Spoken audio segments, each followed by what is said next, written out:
દાહોદ જિલ્લામાં રાજ્ય કક્ષાના કૃષિ અને પંચાયત મંત્રી શ્રી બચુભાઈ ખાબડના અધ્યક્ષપદે રવિ કૃષિ મહોત્સવનો શુભારંભ કરાયો।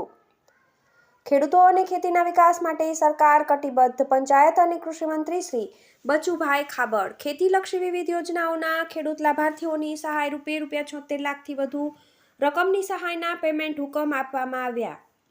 દાહોદ કૃષિ ખેડૂત કલ્યાણ અને સહકાર વિભાગ આયોજિત રવિ કૃષિ મહોત્સવ 2024નો સમગ્ર રાજ્યમાં શુભારંભ કરવામાં આવ્યો છે, જેના અનુસંધાને દાહોદ જિલ્લામાં રાજ્ય કક્ષાના કૃષિ અને પંચાયત મંત્રી શ્રી બચુભાઈ ખાબડના અધ્યક્ષપદે જિલ્લાના કક્ષાનો રવિ કૃષિ મહોત્સવનો શુભારંભ દેવગઢ બારિયા તાલુકાના પીટીસી કોલેજ ખાતેથી કરાયો હતો। આ પ્રસંગે રાજ્ય કક્ષાના કૃષિ અને પંચાયત મંત્રી શ્રી બચુભાઈ ખાબડના પ્રાસંગિક ઉદ્બોધનમાં જણાવ્યું હતું કે વર્ષ 2005થી સમગ્ર રાજ્યમાં શરૂ થયેલા મહોત્સવનો 2 દાયકા સફળતાપૂર્વક પાર પાડવામાં આવ્યા છે। વધુમાં તેમણે ઉમેરતા જણાવ્યું હતું કે આપણો દેશ કૃષિ પ્રધાન દેશ ગણવામાં આવે છે। આપણને તો કૃષિ એ વારસામાં મળેલ વ્યવસાય છે, આમ કૃષિને જળ સાથે જોડાયેલ વ્યવસાય ગણાવ્યો હતો। કૃષિ સુધારણાના અનેકવિધ પગલાં રાજ્ય મુખ્યમંત્રી શ્રી ભૂપેન્દ્રભાઈ પટેલ દ્વારા કરવામાં આવ્યા છે। રાજ્યના મહામહિમ રાજ્યપાલ શ્રી આચાર્ય દેવવ્રત દ્વારા પણ રાજ્ય પ્રાકૃતિક કૃષિ ક્ષેત્રે પ્રગતિ હાંસલ થાય તેવા પ્રયત્નો હાથ ધરવામાં આવ્યા છે। કેન્દ્ર સરકારે શ્રી અન્ન યોજના શરૂ કરી છે, જેમાં ભાવિ પેઢીના આરોગ્યની ચિંતા કરી તૃણધાન્ય પાકો તરફ ખેડૂતોને પાછા વાળવા હલકા ધાન્યોનું રોજિંદા જીવનમાં મહત્વ વધે અને ખેડૂતોની આવક બમણી થાય તેવો આશય રહેલો છે, જેની સાથે પ્રાકૃતિક કૃષિને પણ પ્રાધાન્ય આપવામાં આવી રહ્યું છે। તૃણધાન્ય પાકોની પરંપરાગત ખેતી ખાસ કરીને આદિવાસી વિસ્તારોમાં થાય છે, ત્યારે આપણા દાહોદ જિલ્લાના ખેડૂતો પણ તૃણધાન્ય પાકોને પ્રાધાન્ય આપી આગળ વધે અને નાગરિકો પોતાના ખોરાકમાં રોજિંદો ઉપયોગ કરી પોતાનું જીવન નિરોગી બનાવે તેવી અપીલ પણ કરી હતી। જિલ્લા કલેક્ટર શ્રી યોગેશ નિરગુડેએ જણાવ્યું હતું કે ખેડૂતોનું કાર્ય એ સર્વશ્રેષ્ઠ કાર્ય છે। ખેતી કરવા માટેની શ્રેષ્ઠ પદ્ધતિ એ પ્રાકૃતિક ખેતી પદ્ધતિ છે। પ્રાકૃતિક ખેતી ક્ષેત્રે પણ ખેડૂતો સારી એવી પ્રગતિ કરી રહ્યા છે।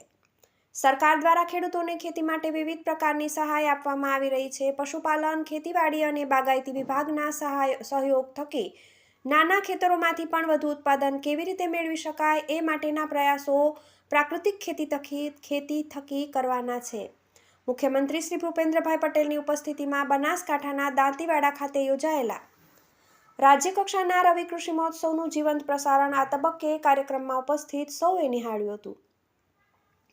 રવિ કૃષિ મહોત્સવ અંતર્ગત કાર્યક્રમ સ્થળે કૃષિ ક્રાંતિને પ્રેરિત કરતા વિવિધ સ્ટોલ્સ ઊભા કરી નિદર્શન કરવામાં આવ્યું હતું। 2 દિવસ સુધી ચાલનારા આ સ્ટોલ પ્રદર્શનીની પ્રથમ દિવસે મોટી સંખ્યામાં ખેડૂતોએ મુલાકાત કરી હતી, જેમાં પ્રાકૃતિક અને પરંપરાગત કૃષિના ઉપયોગ, તેના પોષક ગુણો, પાક ઉત્પાદન, જમીનની ગુણવત્તામાં વધારો, આવકમાં વધારો, ખર્ચમાં ઘટાડો જેવી બાબતોથી માહિતગાર કરવામાં આવ્યા હતા। જિલ્લામાં પરંપરાગત ખેતી અને મિલેટ્સના ઉપયોગ અંગે લોકજાગૃતિ આણવાનું કાર્ય થઈ રહ્યું છે, ત્યારે અહીં મિલેટ્સમાંથી બનતી વાનગીઓનો પણ સંકલિત બાળ વિકાસ યોજના અંતર્ગત આંગણવાડીના બહેનો દ્વારા સ્ટોલ પ્રદર્શન થકી લોકોને જાગૃત કરવામાં આવ્યા હતા।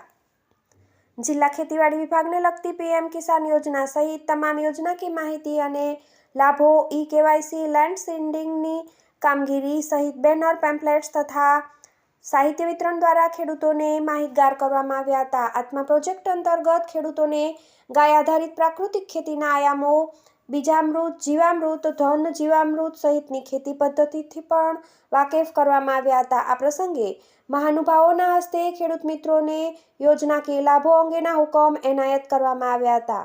આ પ્રસંગે જિલ્લા કલેક્ટર શ્રી યોગેશ નિરગુડે, તાલુકા પંચાયત પ્રમુખ શ્રી APMC ચેરમેન શ્રી અમરસિંહ રાઠવા, જિલ્લા પંચાયતના સભ્યશ્રીઓ, પ્રાંત અધિકારી શ્રી હિતેશભાઈ ભગોરા, જિલ્લા ખેતીવાડી અધિકારી શ્રી પ્રતિક દવે, મામલતદાર શ્રી સમીર પટેલ, તાલુકા વિકાસ અધિકારી શ્રી તેમજ અધિકારીઓ અને મોટી સંખ્યામાં ખેડૂતો ઉપસ્થિત રહ્યા હતા।